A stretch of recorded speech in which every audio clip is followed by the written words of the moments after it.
Na aula de hoje, a gente vai estudar mais duas medidas interessantes que dizem respeito a uma distribuição qualquer ou a uma amostra. Que medidas são essas?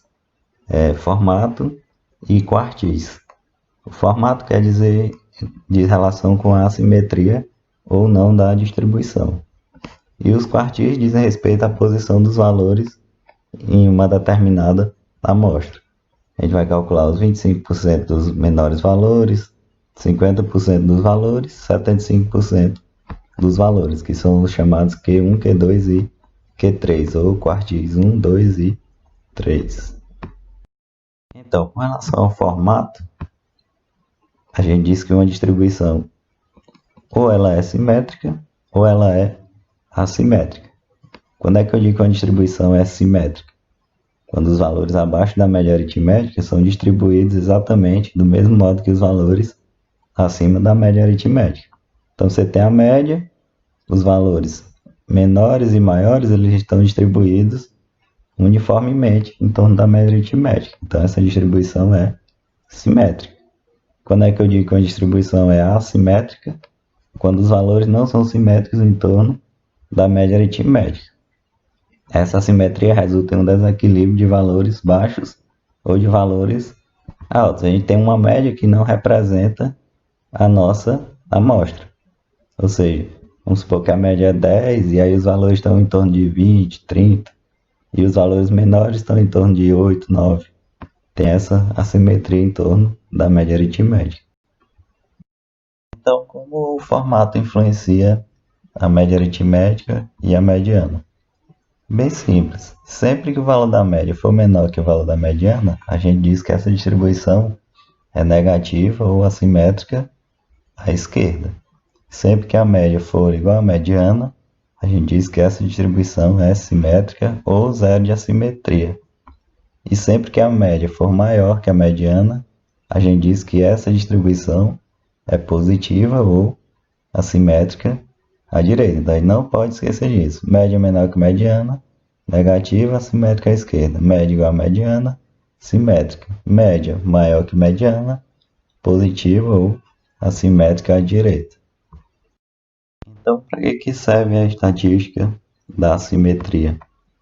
Na verdade, ela serve para medir a extensão na qual um determinado conjunto de dados não é simétrico. Ou seja, qual o tamanho dessa simetria. Quando a distribuição é simétrica, ela apresenta um valor de assimetria igual a zero.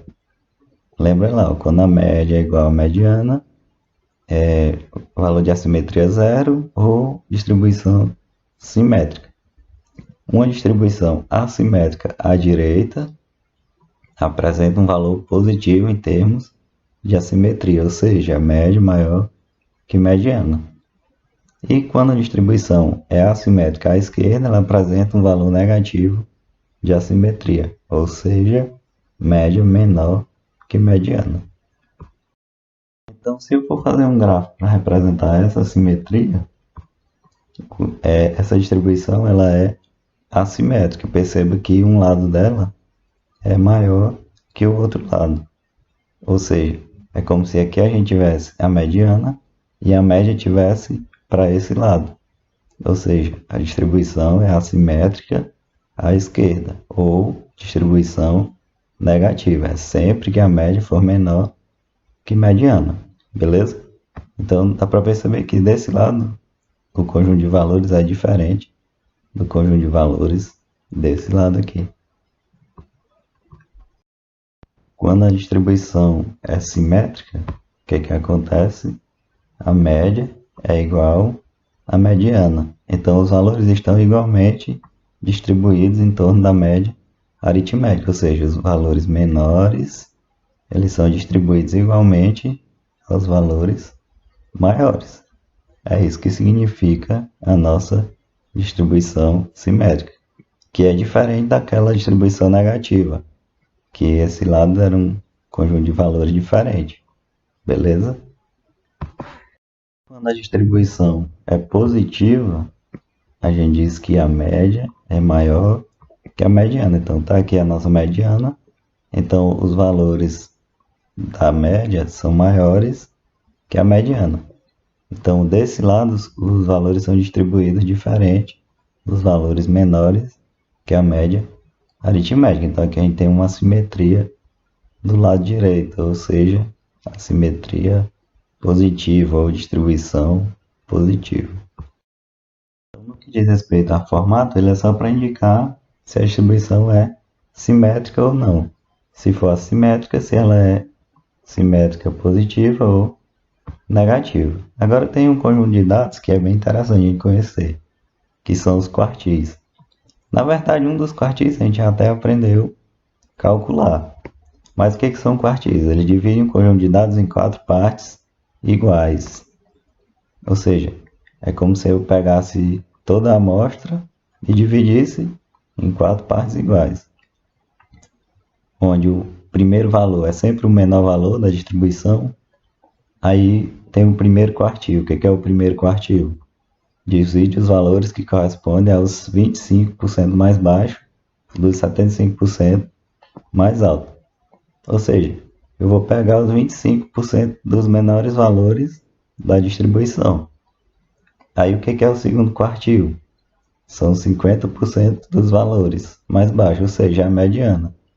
Lembra que para calcular a mediana a gente coloca em ordem os dados e pega o termo central. Ou seja, eu dividi em 50%, ou eu dividi essa distribuição em duas partes. Então, mediana divide em duas partes. Aí, quartis, eu vou pegar cada uma dessas duas partes e dividir ao meio novamente. Esse valor menor é o Q1, o valor maior é o Q3. É só isso que significa. Terceiro quartil é o Q3. Divide a parcela correspondente a 75% dos valores mais baixos dos 25 que são maiores que eles. Então, imagina aqui, de 0 a 100. Dividir no meio, 50. Dividir na metade da metade, 25. E aqui entre 50 e 100, vou dividir ao meio, que dá exatamente 75% dos valores. Então, na verdade, os quartis indicam uma posição, né, da distribuição, assim como a mediana. E aí, assim como a gente calculava mediana, o que a gente fazia? Pegava o termo central, ou pegava n mais 1 dividido por 2, onde n é o número de elementos da amostra. Só que ali eu estava dividindo em duas partes, por isso que eu dividia por 2. Aqui agora eu vou dividir por 4. Então, como é que eu faço para calcular a posição do primeiro quartil? Bem simples, eu vou pegar quantos elementos tem, somar mais 1 e dividir por 4. O valor que der é o valor na ordem de posição ou de classificação. Como é que eu calculo? Aí detalhe, se aqui é 25% dos valores, para encontrar 75% é 3 vezes 25, né? Que dá 75. Então, para calcular o terceiro quartil, eu multiplico 3 vezes esse n mais 1 sobre 4. Então, basta calcular esse e o resultado multiplica por 3.